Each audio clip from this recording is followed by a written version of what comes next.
Market developers IPO के अंदर listing के बाद क्या करें। जी हाँ दोस्तों, आईपीओ लगा दिया, कुछ टाइम में अलॉटमेंट भी आ जाएगा। फाइनेंशियल्स कंपनी के बहुत ही अच्छे हैं, मोटा माटी जो दिख रहे हैं, लेकिन अचानक क्या होता है, मार्केट अचानक फॉल कर जाता है। मार्केट के अंदर जीएमपी अचानक टूट जाती है। लास्ट डे पे इतना पैनिक आ जाता है कि मेरे पास बहुत सारे मैसेजेस आते हैं कि सब्सक्रिप्शन हटा ले क्या, हम अपनी एप्लीकेशन विड्रॉ कर ले क्या। तो अब इसके अंदर क्या एक डर का माहौल बन चुका है, या फिर इसके अंदर एक डर के अंदर अपॉर्चुनिटी नजर आ रही है, क्योंकि अभी भी इसकी ग्रे मार्केट प्रीमियम बहुत अच्छे लेवल पर है।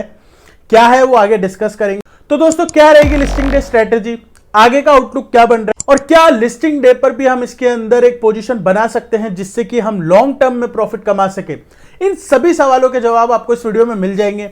3 से 4 मिनट की वीडियो रहेगी, आपको ये वीडियो पूरी देखनी है। जैसे ही पूरी देख लोगे, आपको आपका अलॉटमेंट आया वो तो मिल ही जाएगा जवाब, उसके अलावा नई पोजीशन बनानी है या नहीं इसका भी जवाब मिल जाएगा। तो सबसे पहले बात कर लेते हैं कंपनी के फाइनेंशियल्स की। फाइनेंशियल्स का जैसे मैंने पहले भी कहा है, आईपीओ के पिछले 2 साल जो थे फाइनेंशियल्स सेम रहे, 200 करोड़, 225 करोड़, प्रॉफिट सेम रहा 50 करोड़।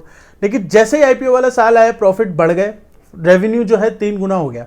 इसका कारण क्या है दोस्तों, इसका रीजन समझना हमें बहुत जरूरी है, क्योंकि अगर रीजन नहीं समझेंगे ना तो हम आउटलुक फ्यूचर का बना नहीं सकते। इसका रीजन क्या है, रीजन इसका यह है कि अब थोड़ी सी आपको अकाउंट समझाता हूं मैं। जैसे मैं 12th का कॉमर्स का अकाउंट्स वाला बंदा हूं, हमारे होता है इंड एस रेवेन्यू, ऐसे करके अकाउंटिंग स्टैंडर्ड्स होते हैं। उसके अंदर क्या होता है, जितने भी कंस्ट्रक्शन कंपनीज होती है ना, वो अपना रेवेन्यू कैसे बुक करती है। आप खुद सोचो, एक प्रोजेक्ट चलता है 3-4 साल, 5 साल, तो कोई भी कंपनी अपना रेवेन्यू कैसे दिखाएगी भाई। आज आपने सपोज एक टॉफी बेचते हो, टॉफी बेची, उसका प्रॉफिट जो मार्जिन आया वो दिखा दिया, ठीक है, लेकिन इसके अंदर आप रेवेन्यू कैसे दिखाओगे। तो इसके अंदर क्या होता है, सपोज मेरा 20% वर्क कंप्लीट हो गया तो मैं उतना ही अपना प्रॉफिट दिखा दूंगा।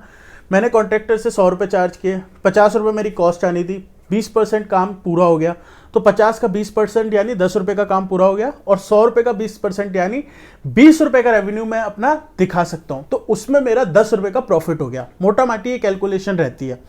इन्होंने क्या किया, आईपीओ वाला टाइम जो आने वाला था, इन्होंने बहुत सारे कॉन्ट्रैक्ट्स अपने 25% अंडर नीचे रखे, और इस तरीके से करके इन्होंने प्रॉफिट थोड़ा सा बढ़ा दिया, रेवेन्यू थोड़ा सा बढ़ा दिया। इसका क्या ये इलीगल है, क्या ये गलत है दोस्तों? इलीगल तो कुछ भी नहीं है, ठीक है, रेवेन्यू आगे दिखाई देंगे, लेकिन इससे इफेक्ट क्या होगा, आने वाले जो क्वार्टर्स है ना, 1-2, वो थोड़े से प्रेशर में रह सकते हैं कंपैरेटिवली जो अपन को फाइनेंशियल्स दिखाए जा रहे हैं। उससे क्या होगा कि अभी जो रेवेन्यू आपको दिख रहा है, अभी जो प्रॉफिट आफ्टर टैक्स आपको दिख रहा है, अभी के जो फाइनेंशियल्स है उस पर जो वैल्यूएशन इस कंपनी को मिलनी चाहिए, हो सकता है वो वैल्यूएशन जाए, या फिर हो सकता है नहीं जाए, या फिर उसके अकॉर्डिंग एडजस्ट हो जाए। इस तरीके से इसके अंदर एक रिस्क बनी हुई रहती है। ये रिस्क हमें समझना बहुत जरूरी है। हम कभी भी किसी आईपीओ के अंदर लगाते हैं तो जैसे जिस टाइम पे वो आईपीओ आता है ना, उस टाइम पे हो सकता है कि उसके फाइनेंशियल्स थोड़े से इस तरीके से ट्वीक किए गए हो। तो अपन को अब क्या करना है, देखो बात तो यह रहती है ना, at the end of the day मैं क्या करूं दोस्तों। अगर मेरे को अलॉटमेंट मिला है और मैं एक आईपीओ वाला बंदा हूं जो केवल आईपीओ के अंदर इन्वेस्ट करता है, उसको मैं सजेस्ट करूंगा, इसकी जीएमपी 40 से 50% अभी चल रही है, और एक टाइम पे पीक में 80% भी गई हुई है, तो मतलब हो सकता है लिस्टिंग के बाद भी चांस हो। तो अगर 50% से ऊपर इसकी लिस्टिंग होती है तो आपको कुछ नहीं करना, 5% का लिस्टिंग प्राइस से स्टॉप लॉस लगाना है और ट्रेल करते जाना है। ट्रेल मतलब सपोज प्राइस ऊपर शिफ्ट हुआ, फिर 5% का स्टॉप लॉस लगा लिया, फिर ऊपर शिफ्ट हुआ, फिर 5% का स्टॉप लॉस लगा लिया जो ऊपर शिफ्ट हुआ प्राइस। ये स्ट्रेटेजी उनके लिए जो आईपीओ वाले हैं, सेफ वाले हैं दोस्तों। स्टॉप लॉस मतलब ये नहीं होता कि मन में सोच लिया और लगा लिया, उसको फॉलो भी करना होता है।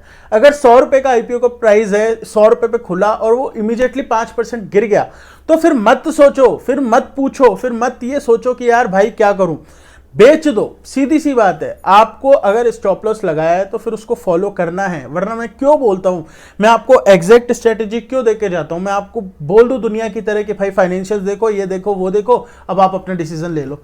मुझे पता है कि डिसीजन लेना इस चीज के अंदर थोड़ा सा ट्रिकी हो जाता है, क्योंकि आप इतना सपोज अगर नहीं फॉलो करते तो अगर मैं कर रहा हूं, मैं आपको बहुत सारी चीजें देख के, बहुत सारे फैक्टर्स देख के अगर कुछ बता रहा हूं, तो एटलीस्ट उसको ऑनेस्टली इसे फॉलो करो आप, ये आपका धर्म बनता है। अब आईपीओ वाले हो गए, लेकिन कुछ इन्वेस्टर्स होते हैं जो मेरी तरह होते हैं, जो अच्छे आईपीओ को रख भी लेते हैं, स्विंग ट्रेडिंग भी करते हैं, और लॉन्ग टर्म का पोर्टफोलियो तो उनका चलता ही रहता है।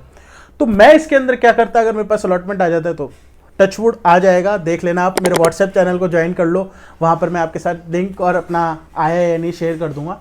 तो मैं इसके अंदर क्या करूंगा, अगर मेरे पास अलॉटमेंट आ जाता है तो मैं इसको 10 से 15% का स्टॉप लॉस, दोस्तों आईपीओ वाले 1-2% में थोड़े से हिल जाते हैं तो इसलिए उनका स्टॉप लॉस कम है, लेकिन मैं 10 से 15% के स्टॉप लॉस के साथ इसको ट्रेल करूंगा। लेकिन अगर इसकी लिस्टिंग 70-80% तक हो जाती है, जो कि एक्सपेक्टेड था बहुत पहले, तो मैं इसके अंदर 2-5% का स्टॉप लॉस रख के इसका 70 से 60% प्रॉफिट बुक करने की कोशिश करूंगा, बाकी के शेयर्स रख लूंगा आने वाले टाइम के लिए। अगर इसकी लिस्टिंग मार्केट को चलते 30% से नीचे हो जाती है तो हो सकता है इसके अंदर अपन पोजीशन बना पाए, हो सकता है जिसको आईपीओ का अलॉटमेंट नहीं आया उसको भी एक अच्छी अपॉर्चुनिटी मिल जाए। उसके लिए क्या करना है, उसके लिए आप मेरा व्हाट्सएप चैनल को ज्वाइन करके रख लो। अगर इसकी लिस्टिंग इस तरीके की रहती है तो मैं आपको अपनी स्ट्रेटेजी एग्जैक्ट व्हाट्सएप पे शेयर करके बता दूंगा, और अच्छे शेयर से स्ट्रॉन्ग फंडामेंटल्स वाले जो मुझे अच्छे लगते हैं, जो मेरे पोर्टफोलियो में, वो भी मैं अपने व्हाट्सएप चैनल पे शेयर करता रहता हूं, तो उसको भी आप देख सकते हो। बाकी यार वीडियो को लाइक कर दो, अब इससे ज्यादा क्या बोलूं, मैंने आपको सब कुछ बता ही दिया, अब ज्यादा खींचने का कोई सेंस है नहीं। चैनल को सब्सक्राइब कर दो, और अगर फर्स्ट टाइम इस चैनल पे आए हो तो अपना फीडबैक एक बार कमेंट करके जरूर बता दो।